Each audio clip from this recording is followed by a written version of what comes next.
A Jack Death production. Putting Biden in this position of leading the world's democracies is elder abuse. His incoherence is not new, but it surely can't go on. There will have to be a presidential resignation shortly. Listen to this from only a couple of weeks ago. The only way to spare more pain and more loss, the only way.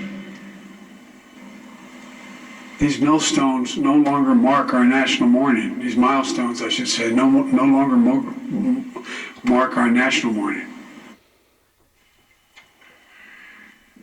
God help me. And then this.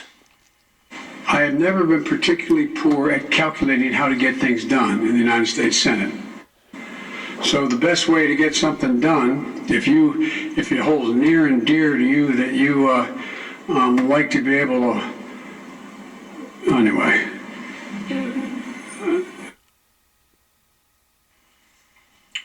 This is the leader of the free world. How can we believe any self-respecting world leader will take this bloke seriously? Can you imagine what it's like talking to him live? One wag had it right with a meme that was posted on social media that says it all. Hey, Sleepy Joe, I think it'd be less confusing if you just turn the teleprompter around and let us read it for ourselves. The world is laughing at America. People always said the world was laughing at Donald Trump, but really, Donald Trump had the world at attention. That's why there were so many foreign policy wins. People knew that when Donald Trump said something, he meant it. And like I said, they were standing at attention. With Joe, it's a free-for-all. No one takes him seriously. He's a geriatric old man. Literally. That's not slander. That's not an attack. That's an accurate description. And in the clip I just showed you, Joe said he's always been very good at calculating how to get things done. Joe Biden can't calculate anything. They showed you 2 clips from a while ago. Well, let me show you a couple clips from the last 2 days alone. Here's Joe Biden calculating. For example, there's a situation where there's an estimation of somewhere between $700 billion and $1.3 billion. I tried figuring out what he was talking about. Was there any actual sense behind the 2 numbers that he was giving? And I don't know. Maybe I'm dumb. Maybe I can't get numbers, but I don't know what he's talking about. $7 billion and $1.3 billion. $300 million billion? What? Here's Joe Biden addressing leaders of different states, and he keeps calling New Mexico, Mexico. I know Minnesota's great, but it can't be as nice a weather as there is in Mexico now, is it? And Governor Lujan Grisham of Mexico. You are telling me this isn't grounds to use the 25th Amendment the way that it was supposed to be used? You're telling me this man is fit for office? I just refuse to believe it. He is cognitively unfit to serve as the President of the United States. There is something wrong. I don't know if it's dementia. I don't know if it's, what it is. I'm not a doctor, but there's something going on here that the Democrats are trying to hide. I mean, they're clearly hiding him. Donald Trump was in full control. He was the president. He was the commander. He didn't take orders. He wasn't puppeted around and told what to do. Joe Biden, again, maybe flashes of his cognitive decline as well, seemingly just freely admits it. Maybe Freudian slips, who knows what it is, but he just gets on the stage and admits that he's a puppet. You guys are bad. I'm not supposed to be answering all these questions. I'm supposed to leave, but I can't resist your questions. I'm not supposed to be answering all these questions. He always says I'm going to get in trouble if I keep answering questions. That's not a president. That's a puppet. You think I'm done? I'm not. Here's Joe Biden talking about the governor of Maine, who he just met with, is a Republican. Well, she's a Democrat. I was on doing some meetings with folks who are providing, for example, and the governor of Maine, Republican. He doesn't know who's who. He can't name his generals. He can't name his cabinet members. He forgets people's names, what party they're in, what their job title is. For Pete's sakes, he's probably forgotten his own name, and he's definitely forgotten his title or what office he was running for in the first place. Well, do you think I'm done? Nope. Here's another one, just from the past couple of days.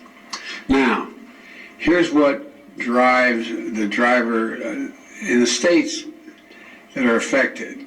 Here's what you can do, the drivers.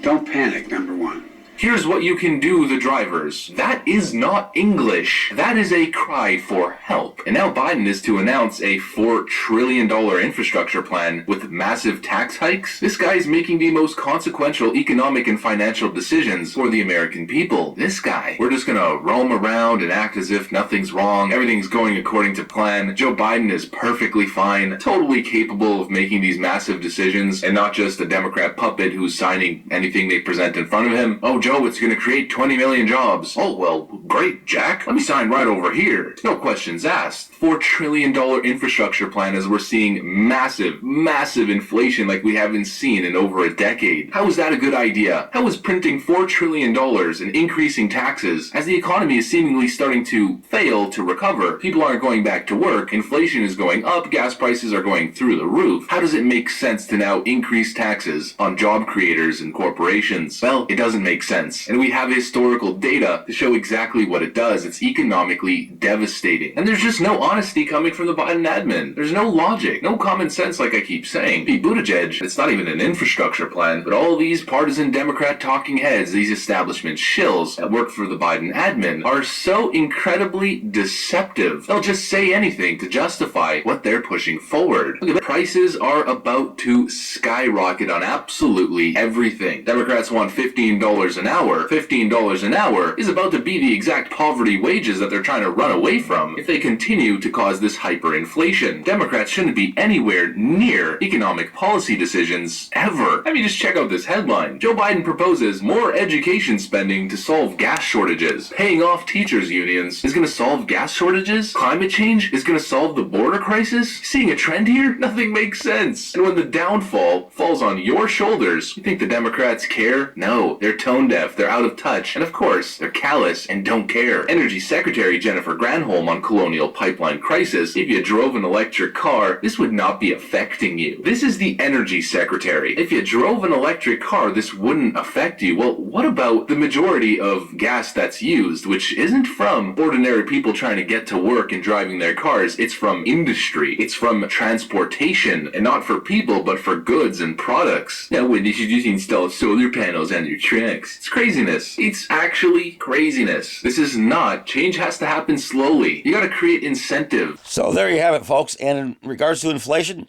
just last week, Kimberly-Clark and Procter & Gamble announced increases in all product lines, which includes toilet paper, bleach, feminine napkins, and many other products that we all use every day.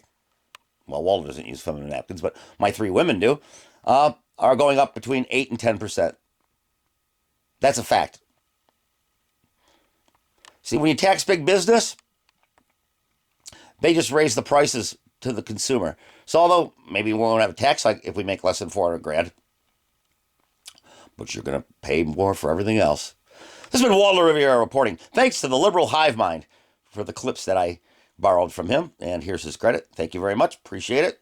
And I'm not monetizing this in any way, shape, or form. This is just for fun. Have a great day. And all lives matter. Trump 2024. Good night.